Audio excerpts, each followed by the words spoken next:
প্রিয় দেশবাসী, সবাইকে বাংলা নববর্ষ 1432-এর শুভেচ্ছা জানাচ্ছি।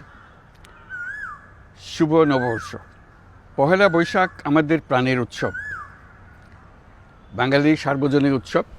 পুরো পৃথিবীতে যেখানে যেখানে বাঙালিরা আছেন, আজ আমাদের সবার আনন্দের দিন, বর্ষবরণের দিন। বাংলা সাল গণনা শুরু হয়েছিল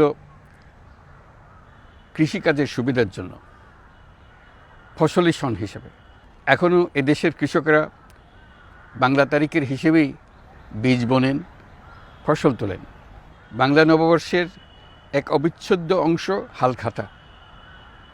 এখনকার আধুনিক সময়েও এখনও এই হালখাতার ঐতিহ্যকে ধরে রেখেছেন বাংলাদেশের হাটে বাজারে, শহরে বন্দরে।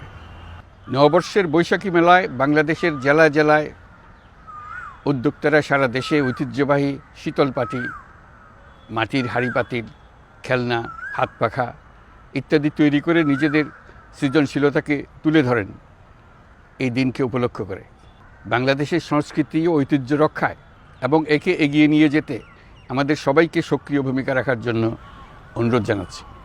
আমাদের এইসব ঐতিহ্য যেন আমাদের নিজেদের মধ্যে সীমাবদ্ধ না থাকে, আমাদের সংস্কৃতি যেন আমরা ছড়িয়ে দিতে পারি বিশ্বের দরবারে। বছরের এই দিনটিতেই আমরা সুযোগ পাই আমাদের সুদীর্ঘ ঐতিহ্যকে নতুনভাবে নতুন প্রজন্মের কাছে উৎসবমুখর পরিবেশে তুলে ধরতে এবং পৃথিবীর সামনে তুলে ধরতে। পাহাড় ও সমতলের বিভিন্ন জাতিগোষ্ঠীও চৈত্র সংক্রান্তি ও নববর্ষে এবার বড় পরিসরে উৎসব উদযাপন করছে। পহেলা বৈশাখ সম্প্রীতির দিন, মহামিলনের দিন, আজ সবাইকে আপন করে নেওয়ার দিন।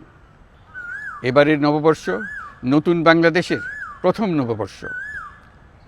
আসুন আমরা বিগত বছরগুলোর গ্লানি, দুঃখ, বেদনা, অসুন্দর ও অশুভকে ভুলে গিয়ে নতুন প্রত্যয়ে, নতুন উদ্যমে সামনের দিকে এগিয়ে চলি। চলুন নতুন বাংলাদেশ গড়ে তুলি। 24-এর গণ অভ্যুত্থান আমাদের সামনে বৈষম্যহীন বাংলাদেশ গড়ে তোলার সুযোগ এনে দিয়েছে। এই সুযোগ যেন আমরা না হারাই। বৈষম্যহীন বাংলাদেশ গড়াই হোক এবছর নববর্ষের আমাদের অঙ্গীকার। আমি নববর্ষের সকল আয়োজন ও উদ্যোগের সাফল্য কামনা করছি। নববর্ষ 1432 আমাদের সবার জন্য শুভদিনের সূচনা করুক। নববর্ষ আমাদের সকলের জন্য নতুন ও গভীর আনন্দের উন্মোচন করুক, এই কামনা করছি। সবাইকে আবারও আমার নববর্ষের শুভেচ্ছা ও সালাম জানাচ্ছি। আসসালামু আলাইকুম। মহান আল্লাহ আমাদের সহায় হন। আল্লাহ হাফিজ।